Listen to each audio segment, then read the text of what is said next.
जय हिंद। आज हम करेंगे प्रश्नावली 1.1 जो कि कक्षा 10वीं एनसीईआरटी मैथ में से लिया गया है। ये न्यू पैटर्न है 2024 और 2025 के लिए। जो बच्चे 2024 और 2025 में 10वीं क्लास में हैं वो इस वीडियो को पूरा देखें ताकि उनका प्रश्नावली 1.1 उसका कंप्लीट हो सके। इस चैनल पे मैं आपको सभी चैप्टर कंप्लीट कराऊंगा, फर्स्ट सेमेस्टर सेकंड सेमेस्टर दोनों। तो आप अगर चैनल पर नए हैं तो चैनल को ज़रूर सब्सक्राइब कर लिए। चलिए वीडियो को शुरू करते हैं। प्रश्न नंबर 1, निम्नलिखित संख्याओं को अभाज्य गुणनखंड के गुणनफल के रूप में व्यक्त कीजिए। हमें निम्नलिखित संख्या यानी इसके 5 भाग दिए हुए हैं, इन सभी का अभाज्य गुणनखंड निकालना है। 1 बाय 1 हम सभी का अभाज्य गुणनखंड यहाँ पर निकालेंगे। पहला क्वेश्चन हमें 140 का अभाज्य गुणनखंड निकालना है, तो इसके लिए हम यहाँ पर लिख लेंगे हल भाग 1। 140 का गुणनखंड हमें निकालना है, तो सबसे पहले इस तरह से हमें लाइनें खींच लेनी है। एक ऐसी सीधी लाइन नीचे की तरफ, फिर अभाज्य गुणनखंड निकालने वाली लाइन,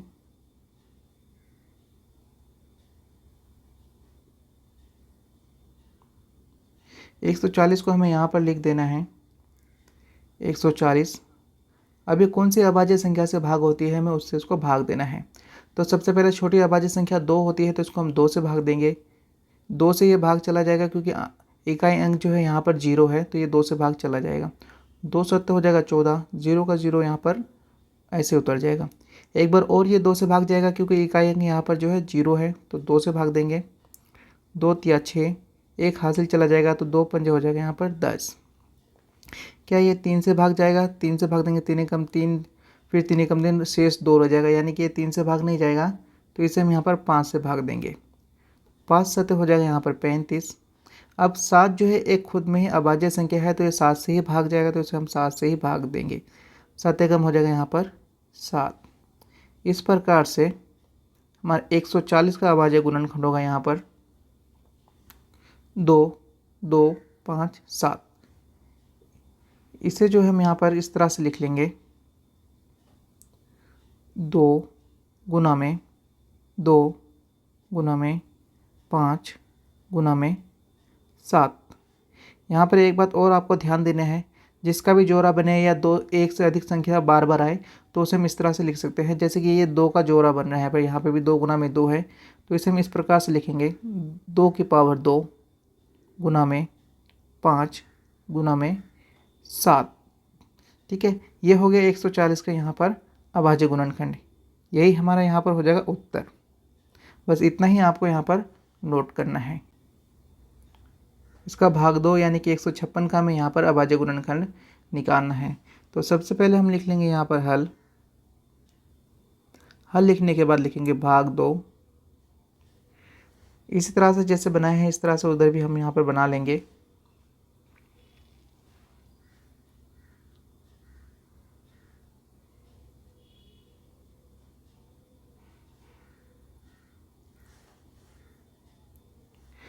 एक 156 का हमें निकालना है, तो हम लिख लेंगे यहाँ पर 156। देखेंगे कौन सी संख्या से भाग जाएगा। सबसे छोटी अभाज्य संख्या 2 होती है, 2 से भाग कर देने की कोशिश करेंगे। 2 सत्ते हो जाएगा यहाँ पर 14, हासिल 1 रहेगा, जाकर उधर बन जाएगा 16, फिर 2 अट्ठे हो जाएगा 16। ये एक बार और 2 से भाग जाएगा क्योंकि इकाई अंक यहाँ पर 8 है। 2 तिया हो जाएगा 6, एक शेष रह जाएगा, उधर जाके बन जाएगा 18, तो 2 नीम हो जाएगा यहाँ पर 18। 3 से इसको भाग देंगे, 3 एकम 3, 3 तिया हो जाएगा यहाँ पर 9। 13 खुद में एक अभाज्य संख्या है, तो ये 13 से ही भाग जाएगा, तो 13 से इसको भाग देंगे, 13 एकम 13। इस प्रकार से जो है 156 का अभाज्य गुणनखंड होगा 2 गुना में 2 गुना में 3 गुना में 13। तो इसका हम अभाज्य गुणनखंड यहाँ पर लिख लेंगे 2 गुना में 2 गुना में 3 गुना में 13। अब यहाँ पे देख सकते हैं 2 का यहाँ पर जोड़ा बन रहा है। ठीक है, तो इसे लिखेंगे हम 2 की पावर 2 गुना में 3 गुना में 13। अंत में लिखेंगे उत्तर। बस इतना ही आपको करना है। 156 का अभाज्य गुणनखंड होगा 2 की पावर 2 गुना में 3 गुना में 13। भाग 2 हमने कंप्लीट कर लिया है। अब हम भाग 3 करेंगे। भाग 3 में हैं, सबसे पहले यहाँ पर लिख लेंगे हल, उसके बाद लिख लेंगे भाग 3। भाग 3 में है 38 25। तो सबसे पहले लाइन ड्रॉ कर लेंगे, यहाँ पर इस प्रकार से लाइन बना लेंगे।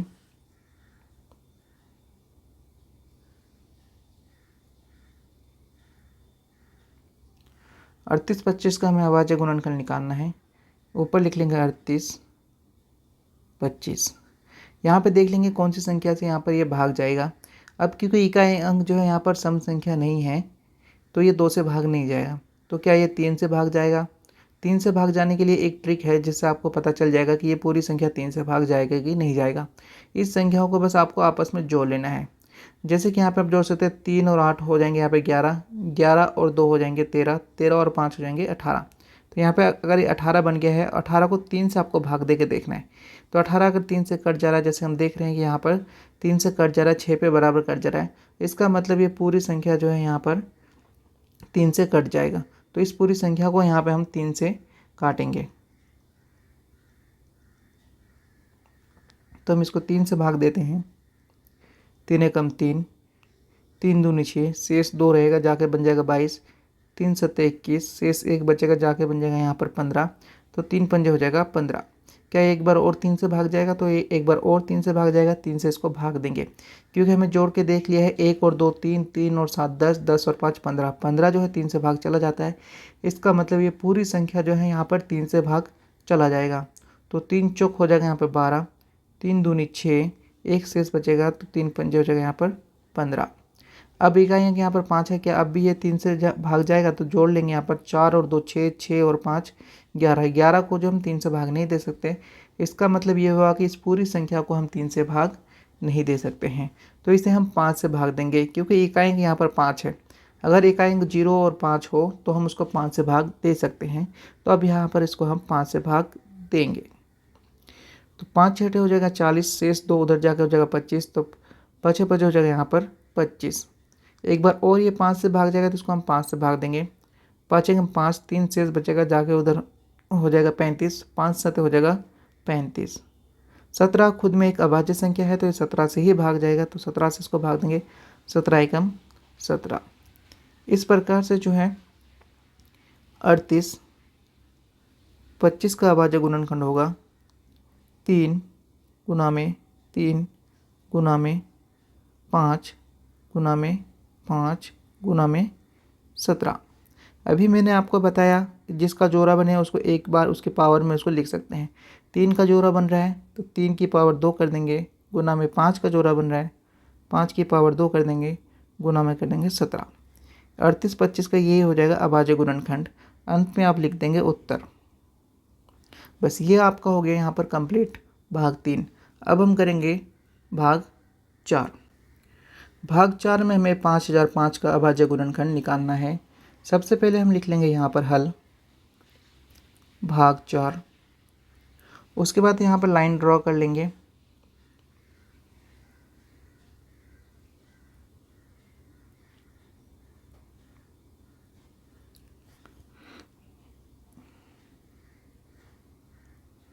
लाइन ड्रॉ करने के बाद 5005 का हम अभाज्य गुणनखंड निकालेंगे। तो यहाँ पर लिख लेते हैं 5005। अब यहाँ पर चेक कर लेंगे क्या सबसे छोटी अभाज्य संख्या 2 से भाग होगा? तो ये नहीं होगा, क्योंकि इकाई अंक यहाँ पर जो है 5 है, यानी कि विषम है, तो ये 2 से भाग नहीं जाएगा।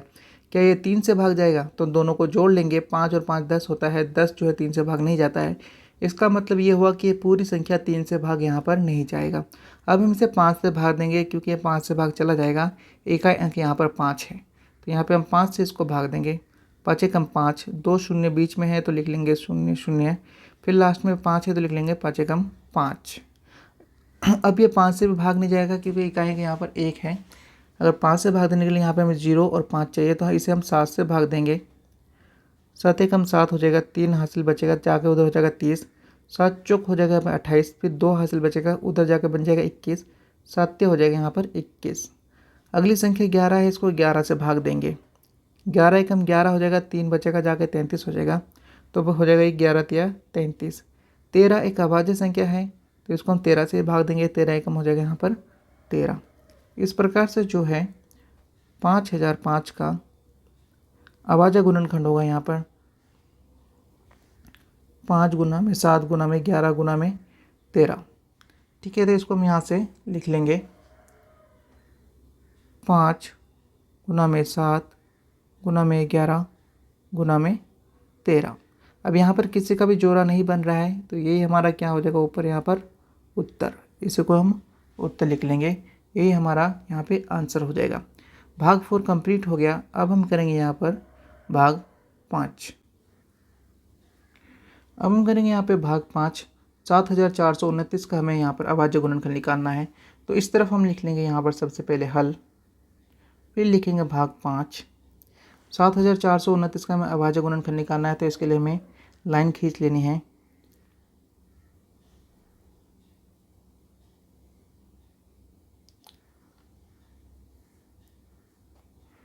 सात 7429 यहाँ पर हम लिख लेंगे।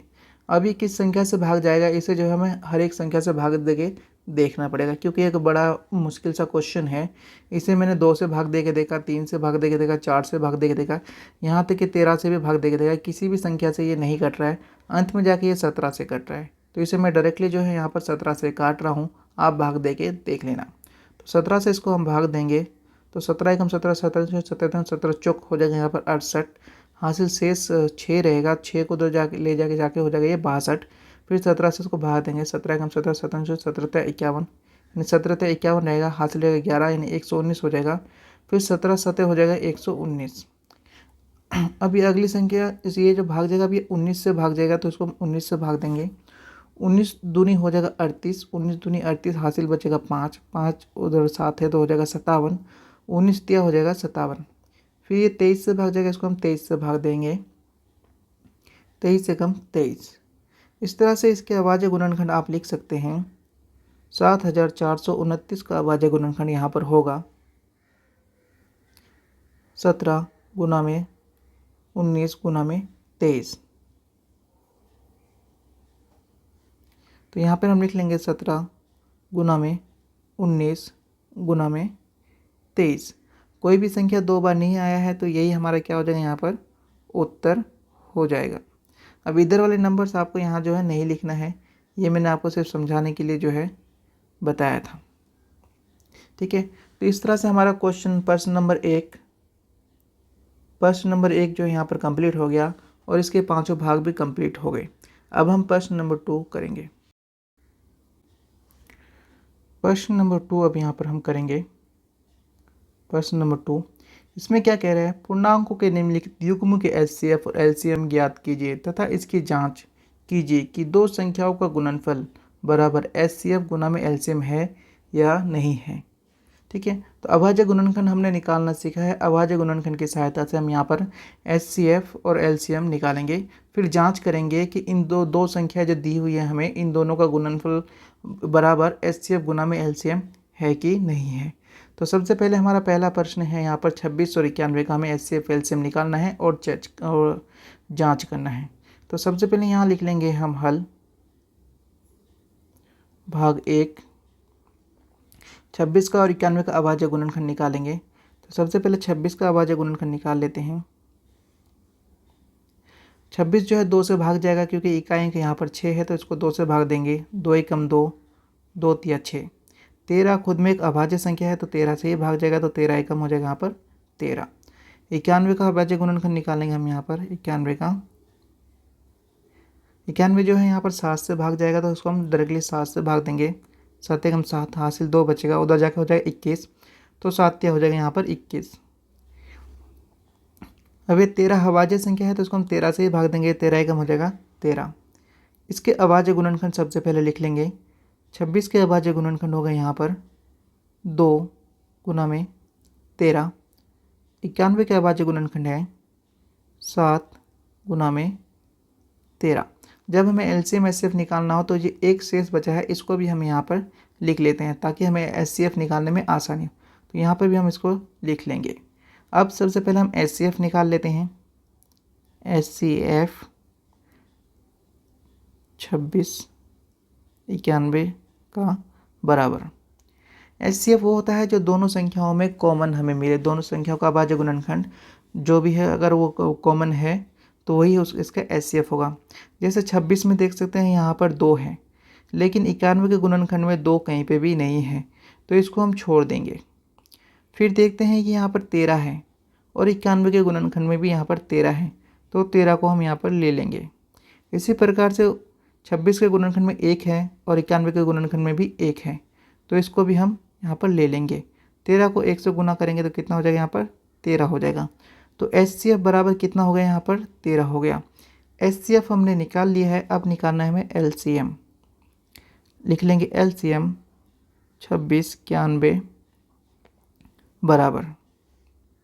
अब LCM कैसे निकालेंगे, सबसे पहले जो हमने HCF निकाला है वो HCF को हम यहाँ पे लिख देंगे, यानी कि ये 13 HCF है तो हम 13 को हमने HCF निकाल दिया। उसके बाद जो संख्या शेष रह गई है, 26 के गुणनखंड में भी जो शेष रह गई है और 91 के गुणनखंड में भी जो शेष रह गई है, उसको यहाँ गुना में लिख लेंगे। जैसे कि 13 गुना में 26 के गुणनखंड में 2 शेष रह गया था तो 2 को लिख लेंगे। फिर 91 के गुणनखंड में 7 शेष रह गया था तो यहाँ पर हम लिख लेंगे 7।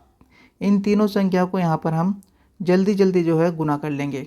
तो 13 दुना हो जाएगा यहाँ पर 26, गुना में कर लेंगे यहाँ पर 7, 7 छिक हो जाएगा 42, हासिल 4, 7 दूनी 14 और 4 हो जाएगा यहाँ पर 18, यानी कि हो जाएगा यहाँ पर 182। 182 जो है इसका LCM हो गया। HCF हो गया 13 और 182 हो गया यहाँ पर इसका LCM। इसको यहाँ से जो हम मिटा देते हैं। अब हमें यहाँ पर जांच करना है कि दो संख्याओं का गुणनफल बराबर HCF गुना में LCM है कि नहीं है। तो यहाँ पे जो है 26 को हम पहली संख्या मानते हैं और 91 को दूसरी संख्या, ठीक है, ताकि निकालने में हमें आसानी हो। हमें निकालना क्या है,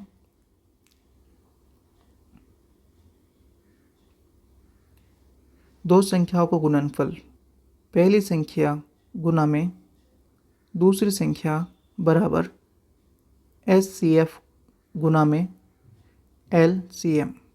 यही अगर दोनों बराबर आते हैं, इधर भी बराबर आता है इधर भी बराबर आता है, तो यहाँ पर हो जाएगा सत्यापित हो जाएगा। तो 26 लिख लेंगे, 26 गुना में दूसरी संख्या है 91 बराबर HCF हमने निकाला है यहाँ पर 13, तो लिख लेंगे 13। इस तरह से LCM निकाला है हमने 182, तो लिख लेंगे यहाँ पर 182। इन सभी संख्याओं को स्पीड में गुना कर लेंगे।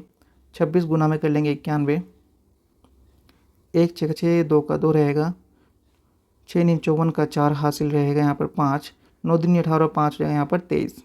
तो हम लिख लेंगे और इसको जोड़ भी लेंगे। 6 का 6 2 और 4 हो जाएगा 6, 3 का 3 ऐसे रहेगा, 2 का 2 ऐसे रहेगा।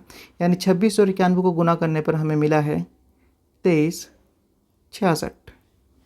ये एक को हमने गुना कर लिया। अब दूसरा हम यहाँ पर गुना कर लेते हैं, यानी कि 182 को 13 से गुना करेंगे, तो 182 गुना में हो जाएगा 13, 3 दूनी 6, 3 8 24 का 4 हासिल 2, 3 एकम 3 और 2 हो जाएगा यहाँ पर 5, 1 दूनी 2, 1 1 का 8, 1 एकम 1। अब इनको जोड़ लेंगे, 6 का 6, 4 और 2 6, 8 और 5 हो जाएगा 13 हासिल 1 हो जाएगा 23। यानी कि इस तरफ भी जो है हमारा 23 66 आ गया है, 2366 आ गया है। देख सकते हैं संख्या 1 और संख्या 2 को जब हमने गुना किया तो 23 2366 आया। इसी तरह से HCF और LCM को गुना किया तो 2366 आया। यानी कि ये जो है संख्या जो है हमने जांच किया और ये सत्य साबित हुआ। तो यही हमारा यहाँ पर क्या हो जाएगा, यहाँ उत्तर। इसको हम लिख लेंगे यहाँ पर उत्तर, ठीक है। अब हम इसका पार्ट 1 इसका हो गया है, अब हम इसका पार्ट 2 करेंगे। भाग 2 में हमें निकालना है 510 और 92 का HCF और LCM। उसके बाद हमें जांच करना है। तो 510 को हम पहली संख्या मान लेंगे और 92 को हम दूसरी संख्या यहाँ पर मान लेंगे। सबसे पहले इसका अभाज्य गुणनखंड निकालेंगे, फिर 92 का अभाज्य गुणनखंड निकालेंगे। तो लिख लेते हैं यहाँ पर हल भाग 2। 510 का अभाज्य गुणनखंड निकालेंगे। यहाँ पे 510 लिख लेंगे, लाइन खींच लेंगे। 2 से भाग चला जाएगा क्योंकि इकाई यहाँ पर 0 है, तो 2 से इसको भाग देंगे। 2 दूनी 4, 1 हासिल बचेगा, 2 पंजे 10, फिर 1 हासिल बचेगा, 2 पंजे 10। अब ये 3 से भाग चला जाएगा क्योंकि 5 और 5 10 होता है, 10 और 2 होता है 12। 12 जो है 3 से भाग जाता है, इसलिए ये पूरी संख्या यहाँ पर 3 से भाग जाएगा। 3 से भाग देंगे, 3 8 हो जाएगा 24, फिर 1 हासिल बचेगा, हो जाएगा 15 उधर। तो 3 पंजे लिख लेंगे यहाँ पर हम 15। फिर ये 8 से भाग जाएगा, इसको हम 5 से भाग जाएगा, इसे हम 5 से भाग देंगे। 5 एकम 5 हासिल 3 बचेगा, 35 हो जाएगा। तो 5 7 लिख लेंगे हम 35। यहाँ पे 17 एक अभाज्य संख्या है, तो 17 एकम हो जाएगा यहाँ पर 17। 510 का अभाज्य गुणनखंड हमने निकाला है। अब निकाल लेते हैं 92 का। 92 भी 2 से भाग चला जाएगा क्योंकि इकाई यहाँ पर जो है 2 है, यानी कि सम है, तो ये भी 2 से भाग चला जाएगा। तो 2 से इसको भाग देंगे, 2 चौके 8, एक शेष बचेगा, हो जाएगा 12, 2 छिक हो जाएगा 12। अभी भी ये 2 से भाग जाएगा तो इसको 2 से भाग देंगे, 2 दूनी 4, 2 तिया 6।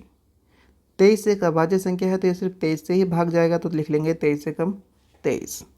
दोनों के अभाज्य गुणनखंड यहाँ पर लिख लेंगे ताकि हम एचसीएफ और एलसीएम निकाल सकें। तो 510 का अभाज्य गुणनखंड यहाँ पर लिख लेंगे 2 गुना में 3 गुना में 5 गुना में 17। इसी तरह से 92 का अभाज्य गुणनखंड लिख लेंगे 2 गुना में 2 गुना में 23। मैंने कहा था शेष 1 बचेगा, ये भी आपको लिख लेना है, गुना में 1 गुना में 1। यहाँ पे हम एचसीएफ फाइंड करेंगे। सबसे पहले एचसीएफ निकालेंगे 510 92 का एचसीएफ वही होता है जो दोनों अभाज्य गुणनखंड में संख्या बरा कॉमन आए, उभयनिष्ठ आए, वही यहाँ पर एचसीएफ होगा। जैसे कि हम देख सकते हैं ऊपर 2 है और नीचे भी 2 है, तो एक जोड़ा बन गया हमारा, एक हमने लिख लिया है, ठीक है 2। अब ऊपर 3 है, नीचे कहीं पे भी 3 नहीं है। ऊपर 5 है, नीचे कहीं पे भी 5 नहीं है। ऊपर 17 है, नीचे कहीं पे भी 17 नहीं है। तो हम इन सभी को छोड़ देंगे, ऊपर 1 है नीचे भी 1 है, तो इसे हम लिख लेंगे, ठीक है। इस तरह से हमारा एचसीएफ हो जाएगा 2 गुना में 1 2। एचसीएफ यहाँ पर 2 हो गया। अब हम लिखेंगे एलसीएम,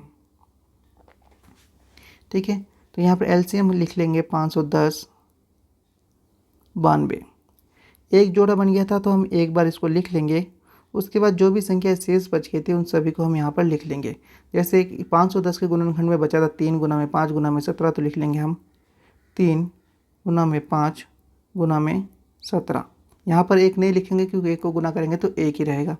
92 के गुणनखंड में हमारे पास बचा था 2 गुना में 23, तो लिख लेंगे हम यहाँ पर 2 गुना में 23। इन सभी को आपस में जब हम गुना करेंगे तो हमें एलसीएम मिल जाएगा। तो यहाँ पर हम गुना कर लेते हैं, 2 तिया 6, 6 पंजे हो जाएगा 30, 2 तिया 6, 6 पंजे 30, और उसको फिर और 2 से भाग कर लेंगे, 30 दूनी हो जाएगा 60। इन सभी संख्या को गुना कर लेते हैं। यहाँ पर 60 गुना में ये 17 है तो 17 से पहले गुना कर लेंगे,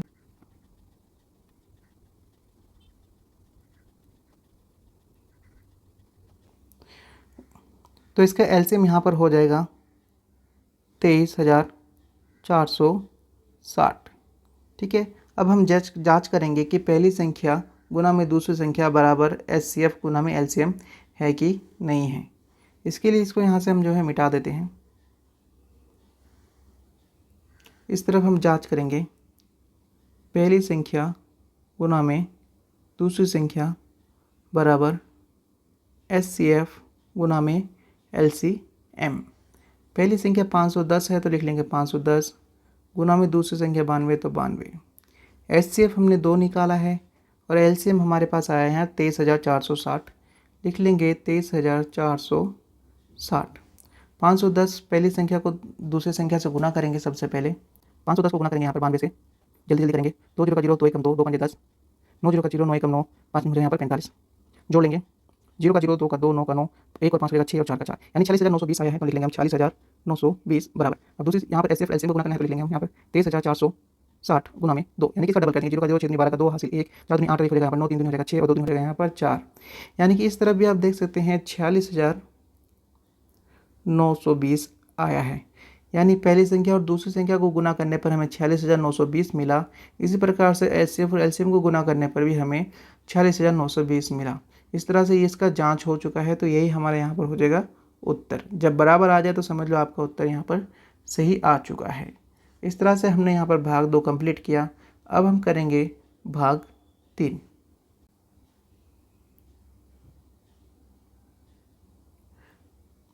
भाग 3 में हमें 336 और 54 का अभाज्य गुणनखंड निकालना है। तो 336 को हम पहली संख्या मान लेंगे और 54 को दूसरी संख्या यहाँ पर मान लेंगे। तो सबसे पहले लिख लेंगे यहाँ पर हल भाग 3। उसके बाद 336 का अभाज्य गुणनखंड निकालेंगे, इस प्रकार से बना लेंगे। 336 जो है 2 से भाग जाएगा क्योंकि इकाई अंक यहाँ पर 6 है, तो 2 से पहले इसको भाग देंगे। 2 एकम 2 हो जाएगा यहाँ पर, नहीं 2 एकम 2 हासिल 1 बचेगा, 2 छिक 12, फिर हासिल 1 बचेगा, 2 अठे हो जाएगा 16, फिर इसको 2 से एक बार और भाग जाएगा, 2 से भाग देंगे, 2 अठे हो जाएगा 16, 2 चौके 8, एक बार और 2 से भाग जाएगा, 2 से भाग देंगे, 2 चौके 8, 2 दूनी 4, 2 से अभी भी भाग जा रहा है, 2 से भाग देंगे, 2 दूनी 4, 2 एकम 2, 3 से भाग जाएगा, 3 से भाग देंगे, 3 सत्ते 21, 7 जो है अभाज्य संख्या है तो ये 7 से भाग जाएगा, तो 7 एकम हो जाएगा यहाँ पर 7। 336 का अभाज्य गुणन निकाल लिया है। अब निकालेंगे हम यहाँ पर 54 का अभाज्य गुणनखंड। लाइन खींच लेंगे इस तरह से। 2 से भाग जाएगा क्योंकि यहाँ पर जो है इकाई अंक यहाँ पर 4 है, 2 से भाग देंगे, 2 दूनी 4, एक हाथ से बचेगा, 2 सत्ते हो जाएगा यहाँ पर 14। 3 से भाग जाएगा, 3 से भाग देंगे, 3 निम 27, एक बार और 3 से भाग जाएगा, 3 तिया 9, एक बार और 3 से भाग जाएगा, 3 एकम 3। इस प्रकार से हमारा अभाज्य गुणनखंड यहाँ पर हो जाएगा 336 का 2 गुना में 2 गुना में 2 गुना में 2 गुना में 3 गुना में 7। 54 का अभाज्य गुणनखंड यहाँ पर होगा 2 गुना में 3 गुना में 3 गुना में 3। HCF फाइंड करेंगे, HCF निकालेंगे। 336 और 54 का HCF यहाँ पर होगा। जो संख्या दोनों में कॉमन मिलेगी वही सिर्फ HCF होगा।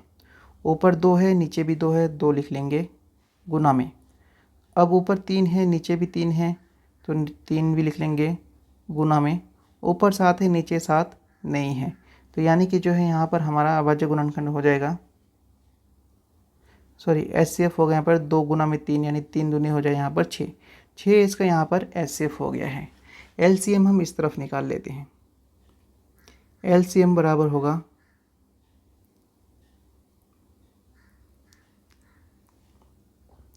LCM में जो संख्या शेष बच गई उसको भी लिखेंगे और जो हमने HCF में लिखा है वो भी लिखेंगे। जैसे यहाँ पे 2 का जोड़ा बन रहा था तो हमने इसको एक बार लिख लेंगे 2, फिर 3 का जोड़ा बन रहा था तो हम लिख लेंगे यहाँ पर 3। अब जो शेष संख्या बची है उनको लिख लेंगे, नहीं 2 गुना में 2 गुना में 2, 2 गुना में 2 गुना में 2, फिर यहाँ पर 7 भी बचा हुआ था तो 7 भी लिख लेंगे गुना में 7। नीचे बचा हुआ था यहाँ पर 2 चला गया था ऊपर, 3 भी चला गया था, 3 गुना में 3 बचा हुआ था, लिख लेंगे हम यहाँ पर 3 गुना में 3। इन सभी को आपस में यहाँ पर गुना कर देंगे, तो गुना कर लेते हैं। 2 तिया 6, 6 दूनी 12, 12 दूनी 24, 24 दूनी 48। इस तरफ एक तरफ हमारा यहाँ पर आ गया 48 और इसको इस तरह गुना 3 तिया 9, 7 तीन 63 हो जाएगा यहाँ पर 63। इनको हम यहाँ से गुना कर लेते हैं। 3024। LCM जो हमारा निकल के आया है यहाँ पर 3024, यहाँ पर इसका LCM निकल के आया है। यहाँ पर जांच करेंगे, पहली संख्या गुना में दूसरी संख्या बराबर HCF गुना में LCM है कि नहीं। तो पहली संख्या हमारे पास 336 है, लिख लेंगे हम 336 गुना में दूसरी संख्या 54, तो लिख लेंगे हम यहाँ पर 54। HCF हमने निकाला है 6, लिख लेंगे 6। LCM हमारा आया है 3024, लिख लेंगे यहाँ पर 3024। अब सिर्फ इनको सिंपली गुना कर देंगे, तो गुना जल्दी से करके 336 गुना में 54, 424 4 4 12 और 2 यहाँ पर 14 1 4 12 हासिल यहाँ पर 5 30 का जो हासिल 3 5 3 यहाँ पर लेकिन आप हासिल 5 यहाँ पर 16 इनको हम जोड़ेंगे 4 4 4 0 4 3 यहाँ पर 11 11 1 लेंगे हासिल 1 बचेगा 7 यहाँ पर 8 हासिल 1 यहाँ पर 1 लेंगे यानी कि हमारे 336 और 54 मिला 18124। अब 6 गुना में 324 करेंगे, यहाँ पर 6 गुना में 324 करते हैं, 3024 गुना में 6 जल्दी से गुना करेंगे, 6 24 हासिल 2 6 12 और 2 यहाँ पर 14 हासिल 1 का 1 लेंगे, 6 ते 18, तो यहाँ पर लिख लेंगे हम 18, यानी कि इधर भी हमारा 18144 आया है।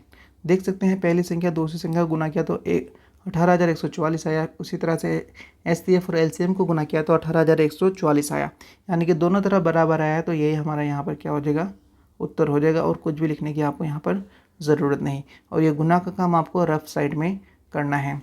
इस तरह से हमारा क्वेश्चन नंबर 2 जो है यहाँ पर कंप्लीट हुआ। अब हम करेंगे क्वेश्चन नंबर 3। क्वेश्चन नंबर 2 में हमने HCF और LCM निकाला और जांच भी की।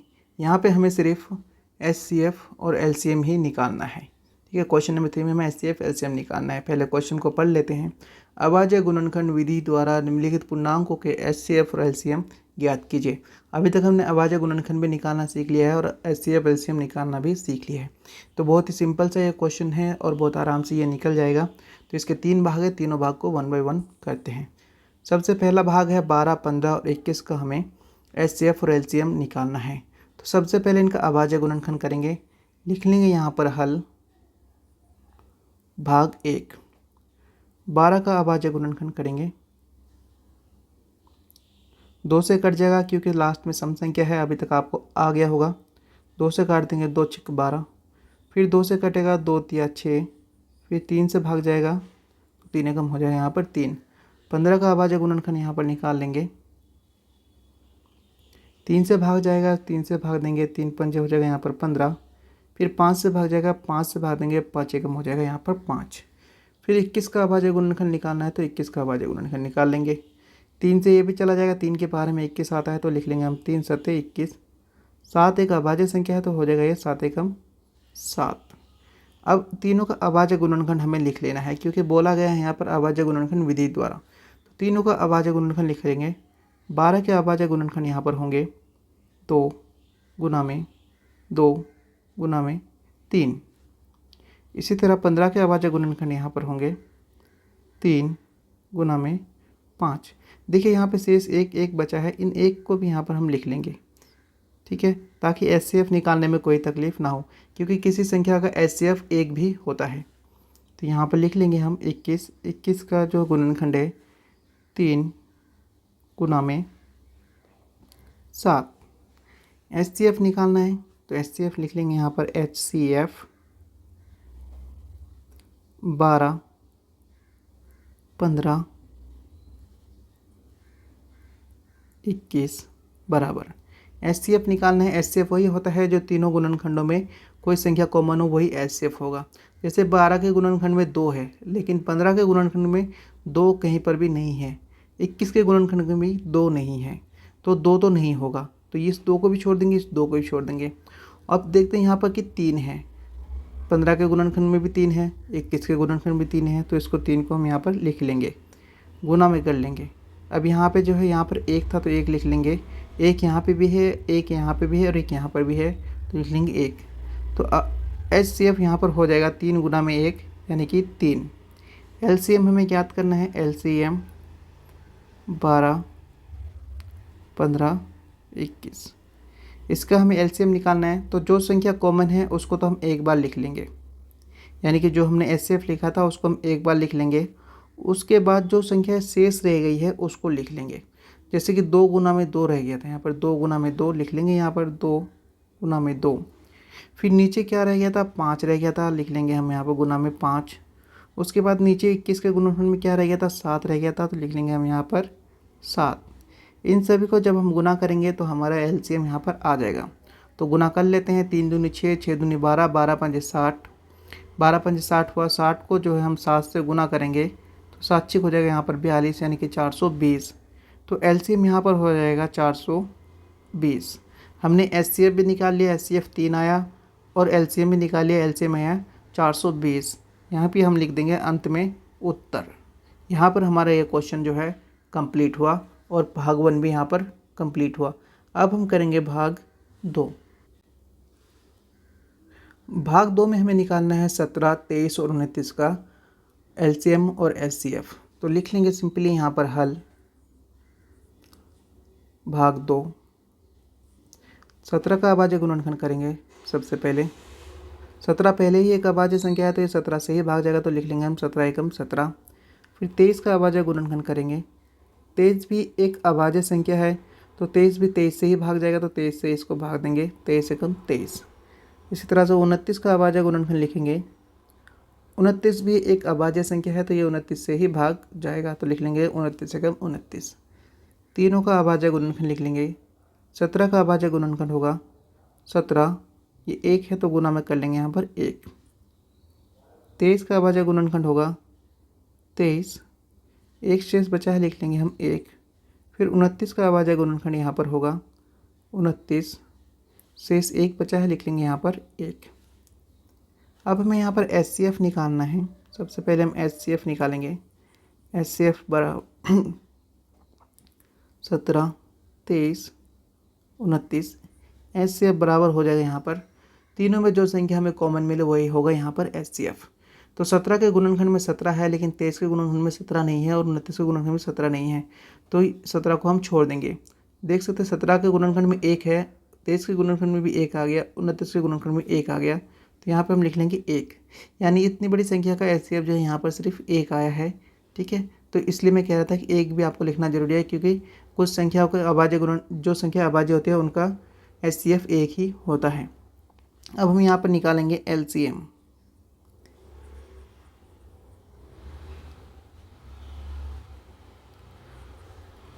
जो HCF है उसको हम एक बार लिख लेंगे, उसके बाद जो संख्या शेष रह गया उनको हम लिख लेंगे। जैसे 17 के गुणनखंड में रह गया 17, तो लिख लेंगे हम 17 गुना में।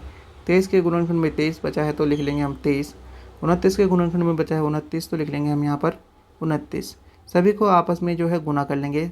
तो हम गुना कर लेते हैं पहले 17 और 23 को यहाँ पर जो है गुना कर लेते हैं रफ साइड में। 23 गुना में कर लेते हैं 17, 17 दूनी 17 हो जाएगा 51, 51 का 1 लिखेंगे, हासिल रहेगा 5, 17 दूनी 34 और 5 हो जाएगा यहाँ पर 39, तो लिखेंगे 39। ये दो संख्या को गुना हो गया। अब गुना किया था 391 आया, अब इसको 29 से गुना करेंगे, तो 29 से गुना कर देते हैं। 9 एकम 9, 9 81 का 1 हासिल 8, 9 के 27 और 8 हो जाएगा यहाँ पर 35, तो लिख लेंगे यहाँ पर 35। 2 एकम 2, 2 नीम 18 का 8 हासिल 1, 2 तिया 6 और 1 हो जाएगा यहाँ पर 7।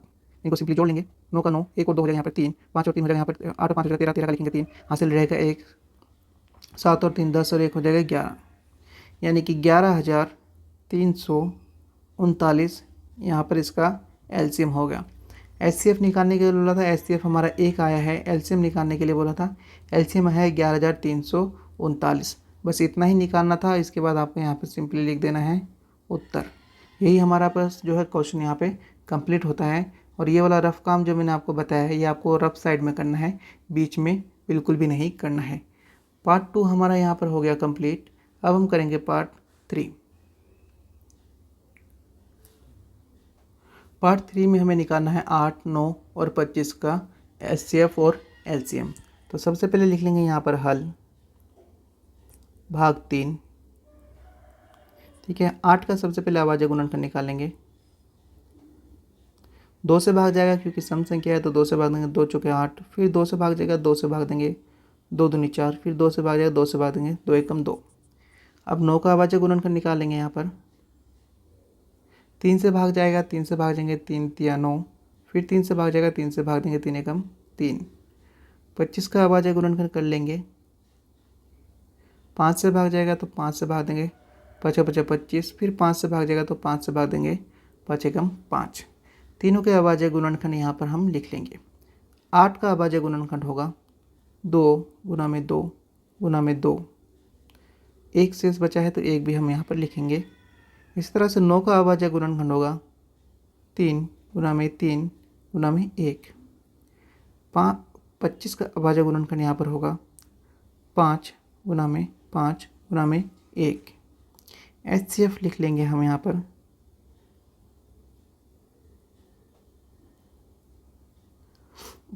HCF जो संख्या कॉमन होती है वही HCF होता है, अभी तक आपको पता चल चुका है। तो 8 के अभाज्य गुणनखंड में 2 है, लेकिन 9 के अभाज्य गुणनखंड में 2 नहीं है। 25 के अभाज्य गुणनखंड में भी 2 नहीं है, तो 2 इसके अभाज्य गुणनखंड में HCF में नहीं आएगा। 8 के अभाज्य गुणनखंड में यहाँ पर 1 है, 9 के अभाज्य गुणनखंड में भी 1 है और 25 के अभाज्य गुणनखंड में 1 है, तो यहाँ पर HCF आ जाएगा यहाँ पर 1। HCF यहाँ पर आ जाएगा 1। अब हम यहाँ पर निकालेंगे LCM।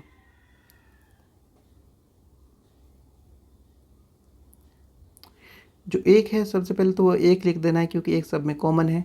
उसके बाद जो संख्या शेष रह गई है उन सभी संख्याओं को लिख लेना है। तो ऊपर देख सकते हैं 8 के अभाज्य गुणनखंड में 2 है, 2 3 बार है, तो इसको हम इस तरह से लिख सकते हैं 2 की पावर 3। 9 के अभाज्य गुणनखंड में 3 2 बार है, तो इसे हम लिख लेंगे 3 की पावर 2। 25 के अभाज्य गुणनखंड में 5 2 बार है, तो इसे हम लिख लेंगे 5 की पावर 2। अब इन सभी को जो है हम आपस में गुना कर लेंगे। 2 की पावर 3 8 होती है और 3 की पावर 2 9 होती है, तो 8 निम हो जाएगा यहाँ पर 72। 5 की पावर 2 25 होती है, तो यहाँ पर लिख लेंगे हम 25 और इनको गुना कर लेंगे। जो गुणनफल आएगा वही हमारे यहाँ पर LCM होगा। 5 दूनी 10 हासिल 1 बचेगा, 5 7 35 और 1 बचेगा यहाँ पर 36। 2 दूनी 4, 2 7 14। ठीक है, इनको जोड़ लेंगे। 0 का 0 4 और 6 हो जाएगा 10 हासिल रहेगा 1। 4 3 7 और 1 हो जाएगा यहाँ पर 8 और 1 का 1। यानी कि 1800 इसका क्या हो जाएगा, एलसीएम हो जाएगा। 1800 क्या हो जाएगा यहाँ पर, एलसीएम हो जाएगा। ये रफ काम आपको रफ साइड में करना है, ये वाला काम आपको जो है नोट कर लेना है। ठीक है, तो हमने यहाँ पर क्वेश्चन नंबर जो 3 था ये भी हमने कंप्लीट कर लिया है। अब हम करेंगे क्वेश्चन नंबर 4। क्वेश्चन नंबर यहाँ पर है 4। जैसे कि हमने क्वेश्चन नंबर 2 में सीखा था, पहली संख्या गुना में दूसरी संख्या बराबर होता है एचसीएफ गुना में एलसीएम के। वही क्वेश्चन यहाँ पर पूछा गया है। हमें यहाँ पर एचसीएफ दिया गया है 9 और एलसीएम हमें यहाँ पर ज्ञात करना है। तो यहाँ पे हम सबसे पहले लिख लेंगे, हम जानते हैं, सबसे पहले लिखेंगे हल, उसके बाद लिखेंगे यहाँ पर एक लाइन, हम जानते हैं कि पहली संख्या गुना में दूसरी संख्या बराबर होता है एचसीएफ गुना में एलसीएम। ठीक है, इतना निकलने के बाद हमारे पास यहाँ पे पहली संख्या 306 हो जाएगी और दूसरी संख्या हो जाएगी 657। ठीक है, पहली दो ही संख्या यहाँ पर, तो पहली संख्या 306, दूसरी संख्या 657। या दूसरी संख्या इसको भी पहली मान सकते हैं और इसको दूसरी भी मान सकते हैं, कोई फ़र्क यहाँ पर नहीं पड़ता है। इसी फॉर्मूले से जो है हम यहाँ पर एलसीएम ज्ञात करेंगे। तो हम सबसे पहले नीचे लिख लेते हैं, इनको थोड़ा उल्टा कर लेते हैं, एचसीएफ एलसीएम को इस तरफ लेके आते हैं। तो एचसीएफ गुना में एलसीएम बराबर पहली संख्या गुना में दूसरी संख्या।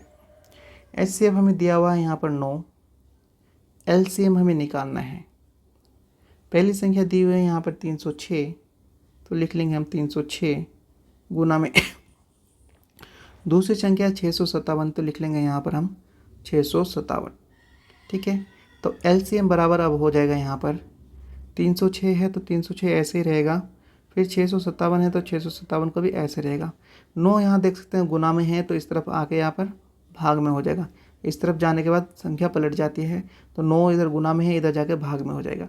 तो 9 से ये जो भी संख्या कटेगी इसको हम काट देंगे। तो 9 से हम इसको काट देते हैं, तो हो जाएगा 9 तिया 27, 3 हासिल रहेगा 36 हो जाएगा, 9 चौक हो जाएगा 36, यानी कि यहाँ पर 34 आ गया।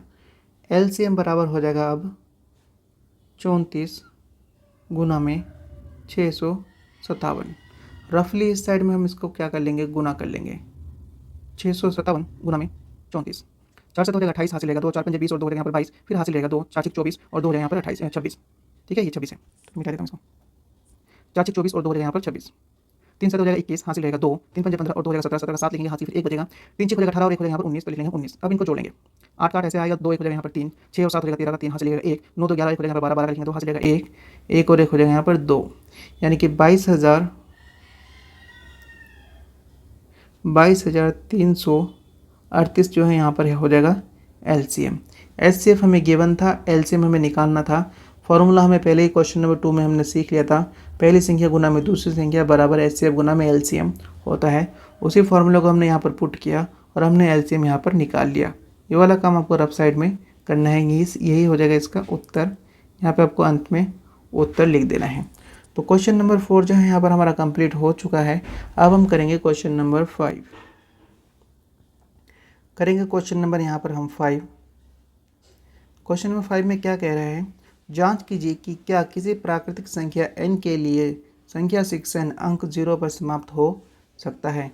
तो सबसे पहले यहाँ पर लिख लेंगे हम हल। हल लिखने के बाद हम एक लंबी से एक लाइन लिख लेंगे, उसके बाद इसको सॉल्व करेंगे। यदि 6 के अभाज्य गुणनखंड में 2 और 5 आता है तो 6n 0 पर समाप्त हो सकता है। तो देख लेते हैं कि 6 के अभाज्य गुणनखंड में 2 और 5 आता है कि नहीं आता है।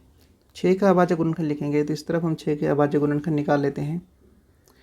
2 से भाग देंगे 3 पे जाएगा, फिर 3 से भाग देंगे 1 पे जाएगा। तो 6 के अभाज्य गुणनखंड हो जाएंगे यहाँ पर 2 गुना में 3। तो जैसे कि कंडीशन में लिखा है, यदि 6 के अभाज्य गुणनखंड में 2 और 5 आता है तो 6n 0 पर समाप्त हो सकता है, शून्य पर समाप्त हो सकता है। लेकिन हम देख सकते हैं कि 6 के अभाज्य गुणनखंड में सिर्फ 2 आ रहा है, लेकिन 5 नहीं आ रहा है कहीं पर भी। तो अब हम कह सकते हैं कि 6 के अभाज्य गुणनखंड में 2 और 3 तो है, परंतु 5 नहीं है, अतः यह शून्य पर समाप्त नहीं हो सकता। ये हमारे इस क्वेश्चन का यहाँ पर उत्तर हो गया है। इसे हम लिख लेंगे यहाँ पर उत्तर। थोड़ा सा रफ काम करा देता हूँ कि कौन सा अंक शून्य पर समाप्त हो सकता है। अगर हमें 6n की जगह यहाँ पर 10n दिया होता तो क्या ये शून्य पर समाप्त होता? तो 10n का हम अभाज्य गुणनखंड निकालते हैं। सबसे पहले 2 से भाग देंगे, 5 पे कटेगा, फिर 5 से भाग देंगे, यानी कि 5 से भाग देंगे, 5 एकम 5 हो जाएगा। तो 10 के अभाज्य गुणनखंड यहाँ पर क्या हो गए? 2 गुना में 5 हो गए। तो इसका मतलब ये है कि 10n जो है यहाँ पर शून्य पर समाप्त होगा। ठीक है, इसी तरह से अगर हम 100 का 100n ले लेते हैं, क्या 100n शून्य पर समाप्त होगा? तो 100n देखते हैं, 100 के अभाज्य गुणनखंड कर लेते हैं। यहाँ पर 2 से भाग देंगे तो 50 हो जाएगा, फिर 2 से इसको भाग देंगे 25 हो जाएगा, 5 से भाग देंगे, 5 से कटेगा 50 50 हो जाएगा 25, फिर 5 से भाग देंगे 1 हो जाएगा। यानी कि 100 के अभाज्य गुणनखंड में भी 2 गुना में 2 गुना में 5 गुना में 5, यानी 100 के अभाज्य गुणनखंड में 2 भी आया है और 5 भी आया है। तो इसका मतलब ये हुआ कि 100 जो है ये भी जो है शून्य पर समाप्त होगा। ये भी कहाँ किस पर समाप्त होगा? शून्य पर समाप्त होगा। और 10 भी जो है शून्य पर समाप्त होगा, लेकिन 6n नहीं होगा। 6n की जगह 7n भी होता तो भी जो है शून्य पर समाप्त नहीं होता। तो ये क्वेश्चन नंबर 5 था, जो थोड़ा सा मुश्किल है। बस आपको थोड़ा सा याद करना है कि शून्य पर कौन सा अंक समाप्त होता है, कौन सा समाप्त नहीं होता है। तो क्वेश्चन नंबर 5 हमने कंप्लीट कर लिया है। अब हम करेंगे क्वेश्चन नंबर 6। क्वेश्चन नंबर 6 में क्या पूछ रहे हैं? व्याख्या कीजिए कि 7 गुना में 11 गुना में 13 जमा में 13 और 7 गुना में 6 गुना में 5 गुना में 4 गुना में 3 गुना में 2 गुना में 1 जमा 5 भाज्य संख्याएं है या नहीं है। तो सबसे पहले हमें जानना होगा कि भाज्य संख्याएं कौन सी होती हैं। तो सब एक एग्जाम्पल ले लेते हैं, जैसे कि हम ले लेते हैं 6। क्या ये एक भाज्य संख्या है? तो कैसे पता करेंगे? इसके अभाज्य गुणनखंड निकालेंगे। अगर इसके अभाज्य गुणनखंड में 1 के अलावा और भी कोई संख्या आती है तो ये एक भाज्य संख्या है। जैसे कि इसके अभाज्य गुणनखंड को निकालेंगे, 2 तिया हो जाएगा 6, फिर 3 दूनी 3 एकम हो जाएगा 3। तो 6 का अभाज्य गुणनखंड हो जाएगा 2 गुना में 3। 1 तो आना ही था तो 1 आया, यानी कि 1 के अलावा भी इसमें 2 आया और 3 आया। ठीक है, तो इसका मतलब क्या हुआ? 6 जो है एक भाज्य संख्या यहाँ पर है। 6 क्या है? यहाँ पर एक भाज्य संख्या है, क्योंकि 1 के अलावा इसमें दूसरी संख्या भी आई है। इसी प्रकार से अगर हम 8 लेते हैं तो 8 क्या एक भाज्य संख्या है? तो इसे हम चेक कर लेंगे। 2 से भाग देंगे, कटेगा ये 2 चौका 8, फिर 2 से भाग देंगे, 2 दूनी 4, फिर 2 से भाग देंगे, 2 एकम 2। तो 8 के अभाज्य गुणनखंड में भी 2 गुना में 2 गुना में 2 गुना में 1, यानी 1 के अलावा भी यहाँ पर 2 2 आया है। तो इसका मतलब क्या हुआ? 8 भी एक भाज्य संख्या है। एक और संख्या देख लेते हैं, 9। ठीक है, क्या 9 एक भाज्य संख्या है? तो इसे हम भाग दे के देख लेते हैं। तो ये कटेगा 3 पे तो 3 तिया 9, फिर कटेगा 3 पे तो 3 एकम 3, यानी कि 9 का अभाज्य गुणन हुआ 3 गुना में 3 गुना में 1।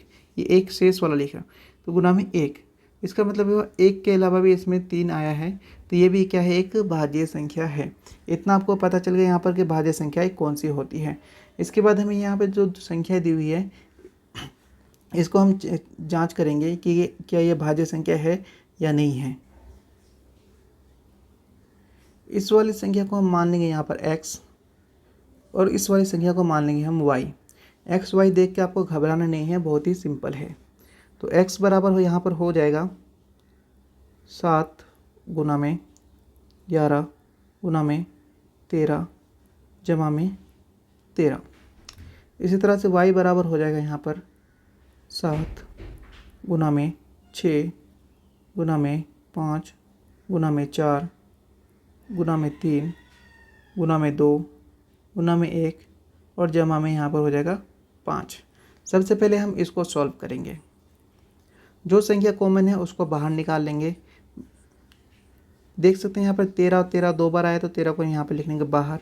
ब्रैकेट के अंदर रह जाएगा 7 गुना में 11 गुना में 13 की जगह 13 हमने बाहर निकाला तो लिखेंगे यहाँ पर 1, फिर प्लस का निशान है तो प्लस का निशान यानी जमा का निशान, फिर 13 है, 13 हमने कॉमन ले लिया है तो यहाँ पर लिख देंगे हम यहाँ पर 1।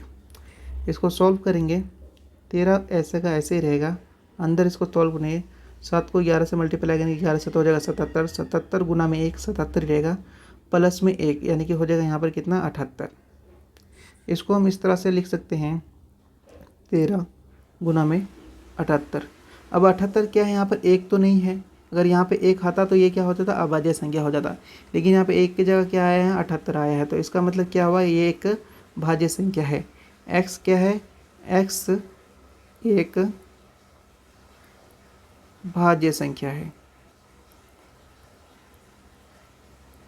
x एक भाज्य संख्या है। इसी तरह से अब y को जांच करेंगे कि 1 आता है या कोई और नंबर्स आते हैं। ठीक है, तो y का हम जो कॉमन है उसको बाहर निकालेंगे। तो यहाँ पे कॉमन संख्या कौन सी है, 5 दिख रहा है मुझे, यहाँ पे भी 5 है, यहाँ पे 5 है, तो 5 को हम बाहर निकाल लेंगे। आज शेष क्या बचेगा, 7 गुना में 6, 5 की जगह लिख लेंगे सिर्फ 1 क्योंकि 5 जो हमने कॉमन ले लिया है। फिर गुना में हो जाएगा यहाँ पर 4, फिर गुना में 3, गुना में 2, गुना में 1, प्लस में 5 कॉमन बाहर है तो लिख लेंगे यहाँ पर 1। ठीक है, तो 5 यहाँ पर जो है बाहर ही रहेगा। अब इन सभी को आपस में गुना कर देंगे है, तो यहाँ पर 7 को जगह 42 लिख लेंगे, यहाँ पर 42, 4 तिया 12, 12 दूनी हो जाएगा 24, तो इसको हम करेंगे 24 से गुना। 4 दूनी 8, 4 चौक हो जाएगा यहाँ पर 16, 2 दूनी 4, 4 दूनी हो जाएगा यहाँ पर 8, जोड़ लेंगे, 8 का 8 ऐसे रहेगा, 4 और 6 हो जाएगा 10, 10 का 0 हासिल 1 रहेगा, तो यहाँ पे हो जाएगा यहाँ पर 10। जमा में 1 बचा था तो उसको भी हम यहाँ पर जमा कर देंगे, 1 और 8 और 1 हो जाएगा यहाँ पर 9, 2 0 का 0, 1 का 1, यानी कि अंदर हमारे पास कितना आया, 1009 आया। इसे अगर हम बाहर निकालते हैं 5 गुना में 1009, तो अब देख सकते हैं यहाँ पे अभी भी 1 नहीं आया है, 1009 आया है। यानी कि इन संख्या के अलावा भी एक और इसकी संख्या है, यानी कि एक और अभाज्य गुणनखंड है। तो इसका मतलब क्या हुआ कि ये भी जो है, यानी कि y जो है एक भाज्य संख्या है। y क्या है, एक भाज्य संख्या है। ये इस तरह से हमने प्रूफ किया कि y जो है एक भाज्य संख्या है। ये वाला काम आपको नहीं करना है। क्वेश्चन नंबर 6 जो है मैंने आपको कंप्लीट किया करा दिया है। अब हम करेंगे क्वेश्चन नंबर 7। क्वेश्चन नंबर 7 दिखने में बहुत बड़ा है लेकिन ये बहुत ही आसानी से हल हो जाएगा। तो सबसे पहले इसको ध्यान से पढ़ लेते हैं कि क्या कह रहे हैं। किसी खेल के मैदान के चारों ओर एक वृत्ताकार पथ है। इस मैदान पर एक चक्कर लगाने में सोनिया को 18 मिनट लगते हैं, जबकि इसी मैदान का एक चक्कर लगाने में रवि को 12 मिनट लगते हैं। मान लीजिए कि वे दोनों एक ही स्थान और एक ही समय पर चलना प्रारंभ करके एक ही दिशा में चलते हैं। कितने समय बाद वे पुनः प्रारंभिक स्थान पर मिलेंगे। तो सोनिया जो है स्लो चलती है, वो 18 मिनट में एक स्थान से चलती है और एक मंजिल पर पहुंचती है, और रवि जो है थोड़ा फास्ट चलता है तो वो 12 मिनट में पहुंच जाता है। तो हमें ये बताना है कि वो कितने समय बाद जो है एक ही स्थान पर, यानी कितने चक्कर लगाने के बाद एक ही स्थान पर दोबारा से मिलेंगे। तो यहाँ पर सोनिया और रवि है वो इसके मैदान के चारों ओर चक्कर लगाती है। मान के चलिए वो इस तरह से एक चक्कर लगाती है, सोनिया ने लगा लिया, फिर ये रवि ने इस तरह से यहाँ पे चक्कर लगा लिया। इस तरह से दोनों चक्कर लगा रहे हैं, क्योंकि एक 18 मिनट ले रहा है, एक 12 मिनट ले रहा है, तो वो दोनों बराबर टाइम पे नहीं पहुँच पा रहे हैं। लेकिन एक समय ऐसा आता है कि वो इस पॉइंट पे पहुँच जाता है। तो हमें वही बताना है कि कितने मिनट बाद जो है वो वहाँ पर प्रारंभिक स्थान पर दोबारा से मिलेंगे। तो इस क्वेश्चन को हल करने के लिए हमें जो है इसका एलसीएम निकालना पड़ेगा। जो एलसीएम होगा वही इसका उत्तर होगा। तो सबसे पहले हम लिख लेंगे यहाँ पर हल। सबसे पहले हम यहाँ पर लिख लेंगे हल। हमें यहाँ पर सोनिया और रवि के समय का एलसीएम निकालना है। तो हम लिख लेंगे यहाँ पे 12 का अभाज्य गुणनखंड और 18 का अभाज्य गुणनखंड। तो सबसे पहले 12 का अभाज्य गुणनखंड लिख लेते हैं। 12 का अभाज्य गुणनखंड होगा यहाँ पर 2 छक्के 12, फिर 2 तिया 6, फिर 3 से भाग देंगे 3 एकम 3। अब सोनिया 18 मिनट लेती है तो 18 का अभाज्य गुणनखंड निकालेंगे। 2 से कटेगा 2 निम 18, फिर 3 से कटेगा 3 तिया 9, फिर 3 से कटेगा 3 एकम 3। दोनों का एलसीएम हम यहाँ पर निकाल लेंगे। तो अभाज्य गुणनखंड लिख लेते हैं पहले। 12 का अभाज्य गुणनखंड है 2 गुना में 2 गुना में 3। 18 का अभाज्य गुणनखंड है यहाँ पर 2 गुना में 3 गुना में 3। एलसीएम हो जाएगा यहाँ पर, जो कॉमन है उसको एक बार लिखेंगे। जैसे कि ऊपर 2 है नीचे 2 है तो इसे सिर्फ हम एक ही बार लिखेंगे। फिर ऊपर 2 शेष बच गया है, नीचे 2 नहीं है, अभी इसको हम छोड़ देंगे। ऊपर 3 है नीचे 3 है तो इसको हम एक ही बार लिखेंगे। अब ऊपर जो शेष बच गया है, यानी कि ऊपर यहाँ पे 2 बच गया है, और नीचे जो शेष बचा है यानी कि यहाँ पे 3 बच गया है, इसको भी हम यहाँ पर लिख लेंगे। तो लिखेंगे 2 गुना में 3, इनको जो है गुना कर लेंगे। 2 तिया 6, 6 दूनी 12, 12 तिया हो जाएगा यहाँ पर 36। ठीक है, यहाँ पे एलसीएम कितना है, 12 तिया आ गया 36। तो यहाँ पे हम लिख लेंगे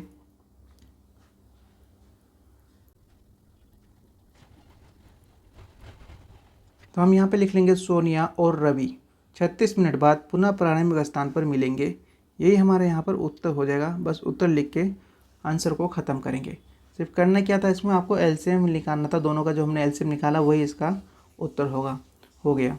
तो इस तरह से ये क्वेश्चन नंबर 7 जो है ये आखिरी क्वेश्चन था एक्सरसाइज 1.1 का। एक्सरसाइज 1.1 जो है हमने यहाँ पर कंप्लीट कर लिया। प्रश्नावली 1.1 कंप्लीट कर लिया। अब मैं आपको प्रश्नावली 1.2 कराऊंगा, वो नेक्स्ट वीडियो में आएगा। नेक्स्ट वीडियो को भी जरूर देखना, और नहीं है तो मेरे चैनल को सब्सक्राइब कर लेना ताकि आपको 10वीं का जितना भी मैथ है वो कंप्लीट हो सके।